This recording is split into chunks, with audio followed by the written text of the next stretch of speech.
চট্টগ্রাম নগরীর আইন শৃঙ্খলা পরিস্থিতির নিয়ন্ত্রণে আনতে এক কঠোর ও নজিরবিহীন সিদ্ধান্ত নিয়েছেন চট্টগ্রাম মেট্রোপলিটন পুলিশ কমিশনার জনাব হাসিব আজিজ।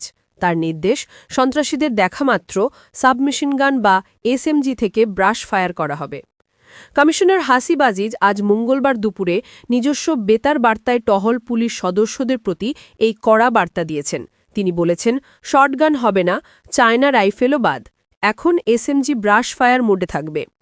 পুলিশের এই চরম অবস্থানের পেছনের কারণ অনুসন্ধানে দেখা যায়, চট্টগ্রামের সাম্প্রতিক সময়ে ঘটে যাওয়া একের পর এক সহিংসতা এবং খুনের ঘটনা নগরবাসীকে তীব্র আতঙ্কে ফেলে দিয়েছে। গত সপ্তাহে নগরের বায়জিৎ বোস্তামি এলাকায় বিএনপির প্রার্থীর জনসংযোগ বহরে গুলিতে মারা যান ১৫টি মামলার আসামি সন্ত্রাসী সরওয়ার হোসেন। এর কিছুদিন আগেই প্রকাশ্যে ছুরিকাঘাতে খুন হন মোহাম্মদ আকবর। পাশাপাশি গত ২৭শে অক্টোবর বাকলিয়া এলাকায় ছাত্রদলের কর্মী মোহাম্মদ সাজ্জাদকেও গুলি করে হত্যা করা হয়। এসব ঘটনা প্রবাহের পরই পুলিশ কমিশনার এই কঠোর পদক্ষেপ নিতে বাধ্য হন।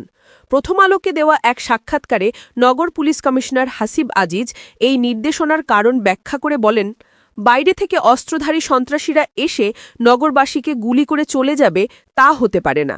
এজন্য সন্ত্রাসীদের দেখামাত্র এসএমজি দিয়ে ব্রাশ ফায়ার করার নির্দেশ দিয়েছি।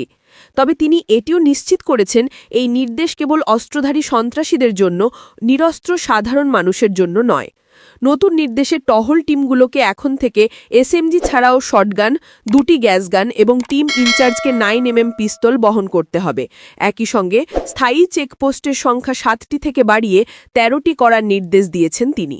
সবচেয়ে গুরুত্বপূর্ণ বিষয় হল, কমিশনার হাসিব আজিজ জানিয়েছেন, এই সিদ্ধান্তের সব দায়ভার তিনি নিজে বহন করবেন। এক প্রশ্নের উত্তরে পুলিশ কমিশনার বলেন, ছাত্রলীগ নিষিদ্ধ সংগঠন, আওয়ামী লীগের কার্যক্রম নিষিদ্ধ এই জঙ্গি সংগঠন অরাজকতা করতে রাস্তায় নামলে তাদের গ্রেফতার করা হবে, গুলি চালানো হবে না, গ্রেফতার করে তাদের বিরুদ্ধে সন্ত্রাস বিরোধী আইনে মামলা হবে। তিনি হতাশা প্রকাশ করে জানান, সন্ত্রাসী সারোয়ার বাবলার জড়িত আসামিদের আগে গ্রেফতার করেও বেশি দিন জেলে রাখা যায়নি। তারা কয়েক সপ্তাহের মধ্যেই জামিনে বেরিয়ে আসছিলেন। এই কারণেই পুলিশকে এখন আরও কঠোর হতে হচ্ছে। চট্টগ্রাম নগর পুলিশ কমিশনার এই দেখামাত্র ব্রাশ ফায়ার নির্দেশ কি সত্যিই সন্ত্রাস দমন করতে পারবে, নাকি এটি নতুন বিতর্কের জন্ম দেবে? আপনার মতামত জানাতে পারেন আমাদের কমেন্ট বক্সে। আইন শৃঙ্খলা, রাজনীতি এবং গুরুত্বপূর্ণ সব খবর পেতে আমাদের চ্যানেলটি সাবস্ক্রাইব করুন এবং পাশে থাকা বেল আইকনটিতে ক্লিক করুন।